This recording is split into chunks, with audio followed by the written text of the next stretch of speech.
Welcome to the Elite Real Estate Leaders Podcast, brought to you by Trailstone Insurance Group, bringing you interviews with the best real estate and mortgage professionals, empowering you to understand the current trends in the housing market so that you make the American dream your reality. Enjoy today's episode. Welcome to the Elite Real Estate Leaders Podcast. Today we have with us Sam Bennett, who's a real estate agent with Opt Real Estate. Sam, welcome to the program. Hi, thank you for having me. I'm excited to be here. Yes, we're excited to talk with you and learn about what you do and how you do it and why you do it. But get us started first with your story. What's your background? Why did you get started into the real estate industry in the first place? Yeah, so it goes back quite a bit. So growing up, my dad was in commercial real estate, so I kind of watched him go through that. And then when I got to be on my own, I went to interior design school, and I actually did that for a while, started professionally in 2012. Met my now husband about 5.5 years ago. And I was doing design sales at the time and meeting with awesome clients and whatnot. And he was like, "You really got to get on the front end of this and show people these houses before they buy them, so you can Yeah. talk them through the various issues, and also get them ready for, getting on the market and all of that." So after about 2 years of him rating me, telling me I should get my license, I finally did when we moved from Denver out to Oregon. And yeah, I've been doing real estate ever since. That's awesome. That's a neat background because that design flair tends to be something that's a value add as a real estate agent. And I think a lot of times when you don't have the actual background of sales and being in that industry, then that can get left out. So how do you find that you're integrating that in with working with your clients now? Oh my gosh, it's so seamless and it's so much fun because when I walk into a house, I can talk about the different kinds of opportunities that a house has.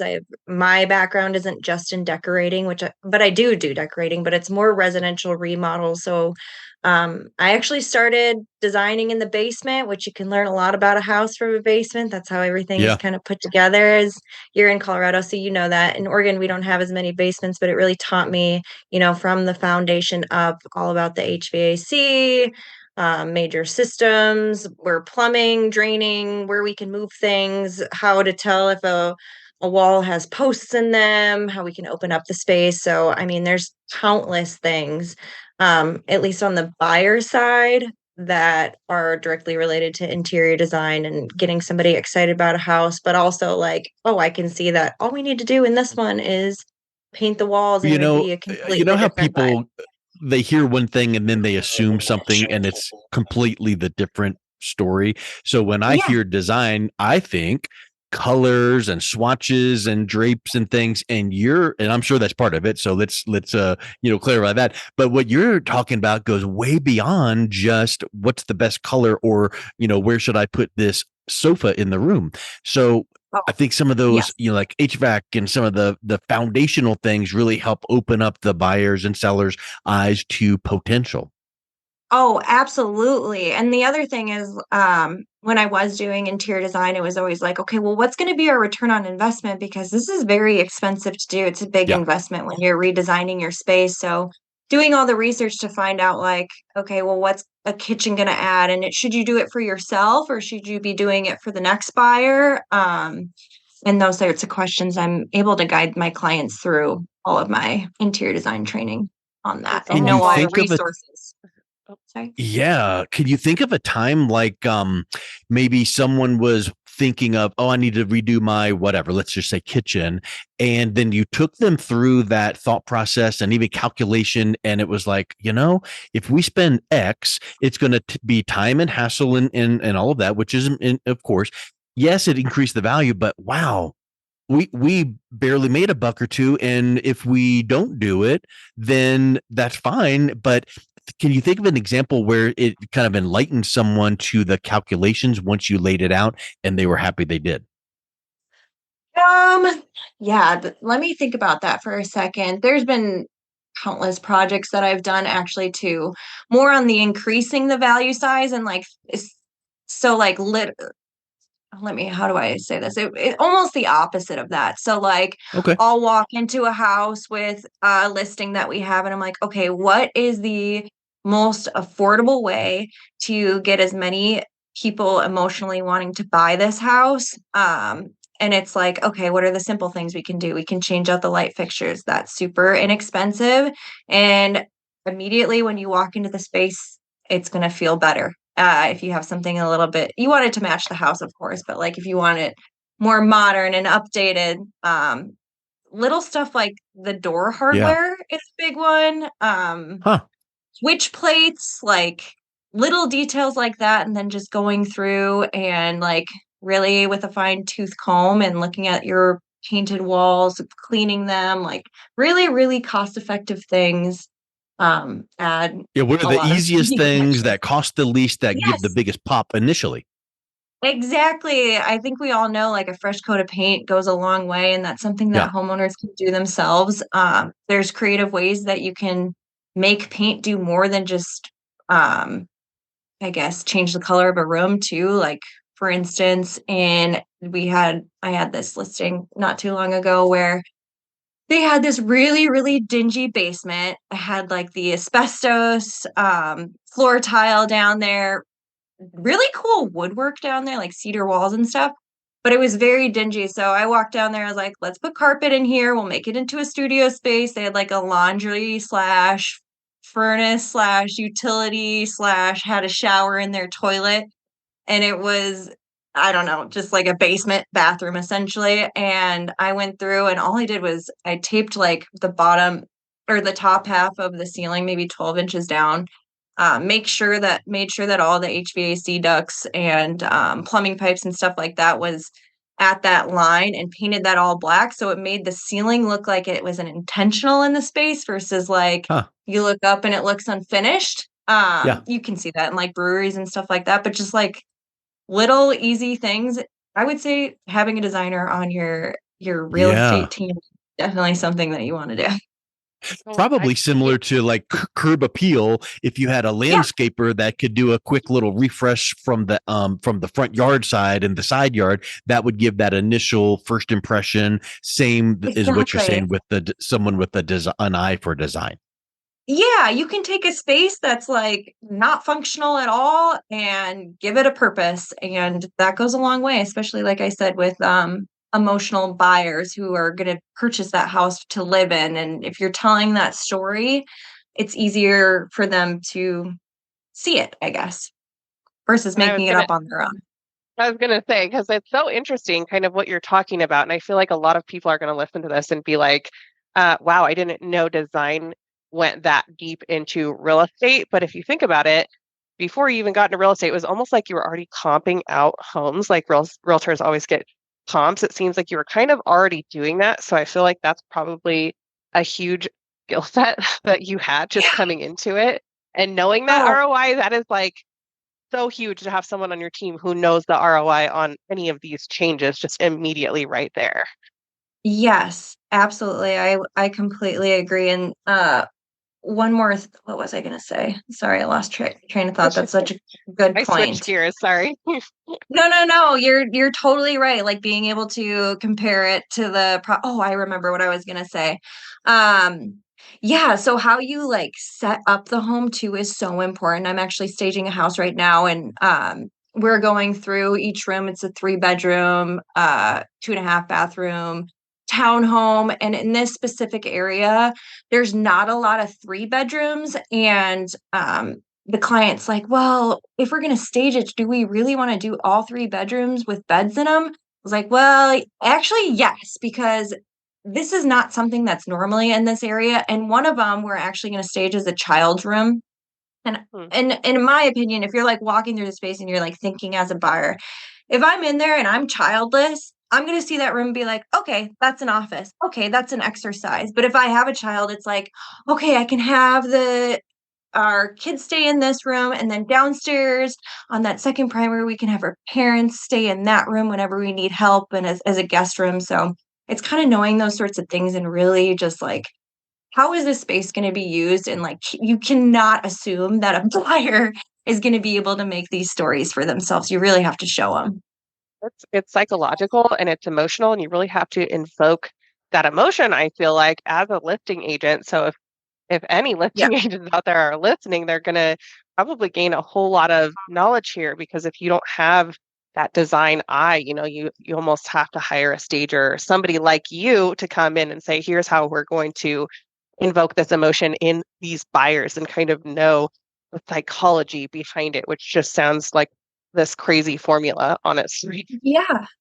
Absolutely. And if you're on the buyer side and you're like looking into like walking into a space, there's so many homes that are vacant and you can't afford staging and all of that as well. It's like being with the right agent that can like help you with spatial recognition and knowing Mhm. like what you can fit into the each room and how the room can be purposed is super, super important too when you're finding an agent.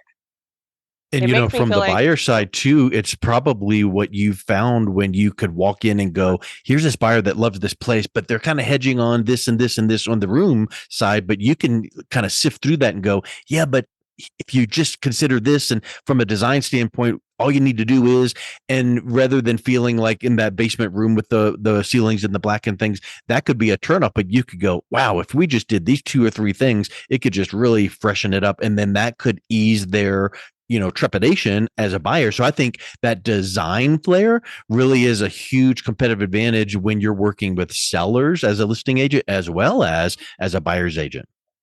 Oh, absolutely, absolutely. I completely agree. It's really gotten me very far and been able to direct my clients in a way that I feel they're really happy with the space and know what they can do with next steps and feel like they have a plan in place and don't just feel lost. I guess. yeah.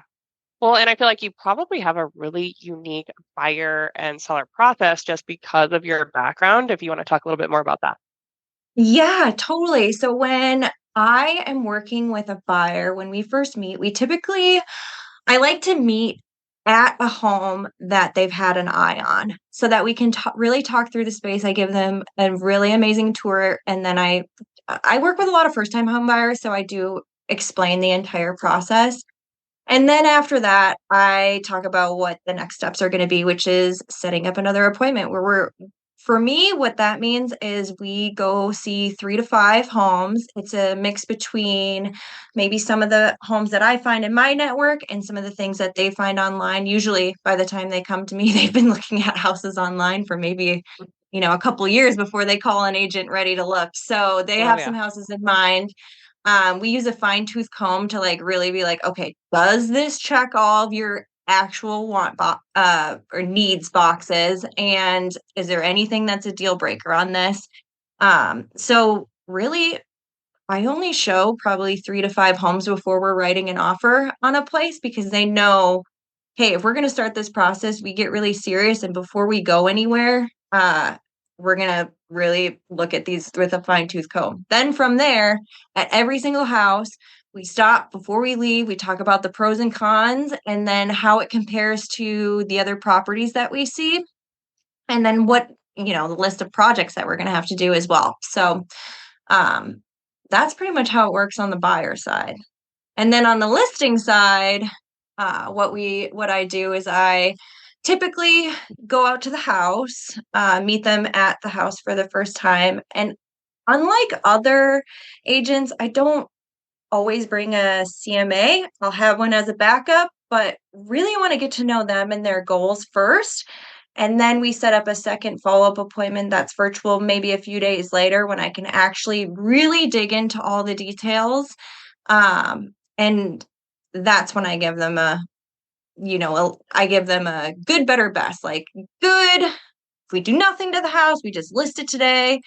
Here we have, if we did like all of these different projects, here's what the projects are going to cost to do this. And then maybe somewhere in the middle. And we just talk about all 3 options at that point and which way they want to go, how much work they want to do, and how involved they want me to be in it, or if they want to take it on themselves. Um, so yeah, that's basically my process for those 2 things. That's awesome. Yeah. So Yeah. what are you seeing in the Portland real estate market today? What are some of the unique opportunities? What's going on?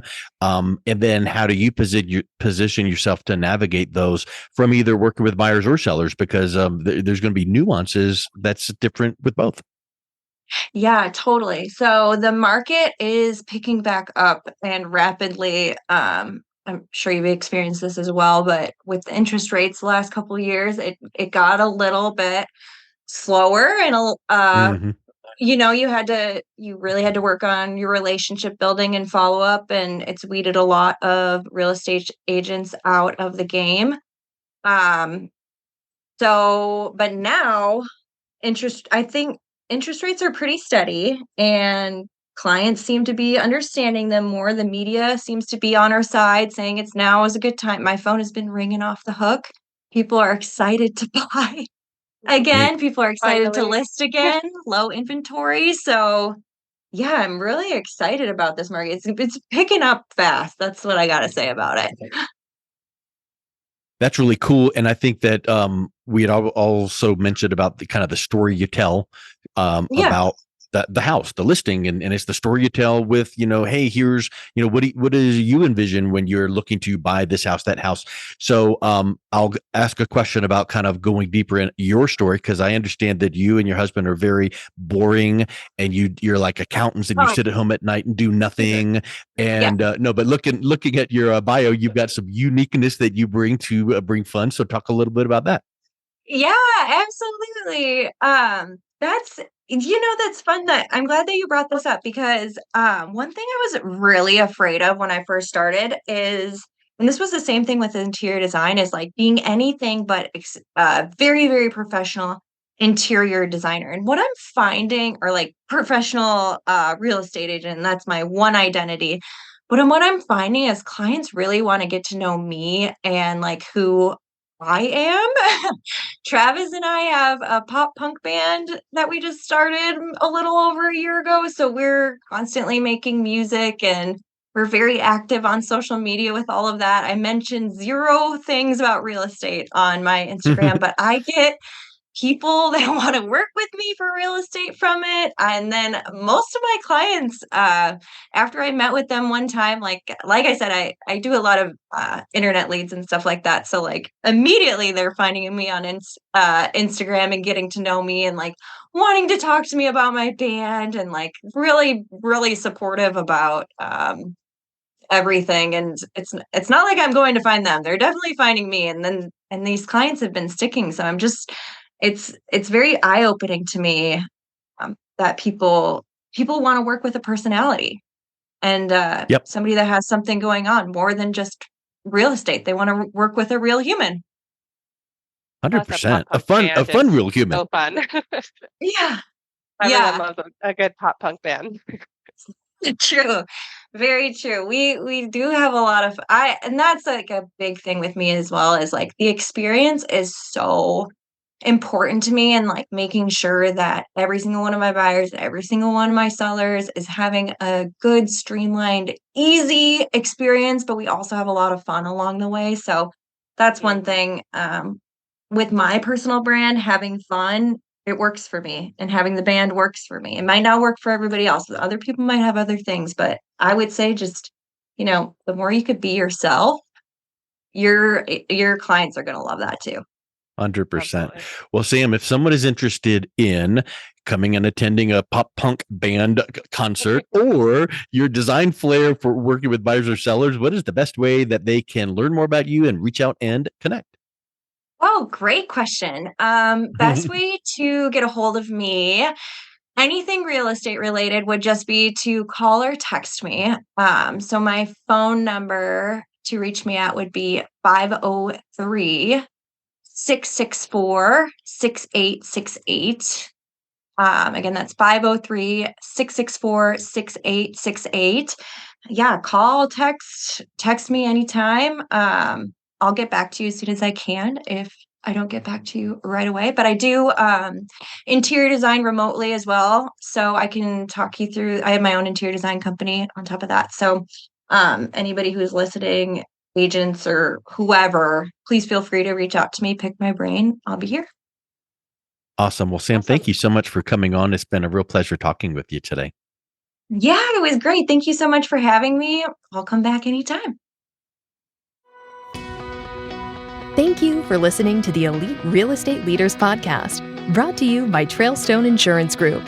To learn more about the topics mentioned on today's show or listen to past episodes, visit www.eliterealestateleaders.com.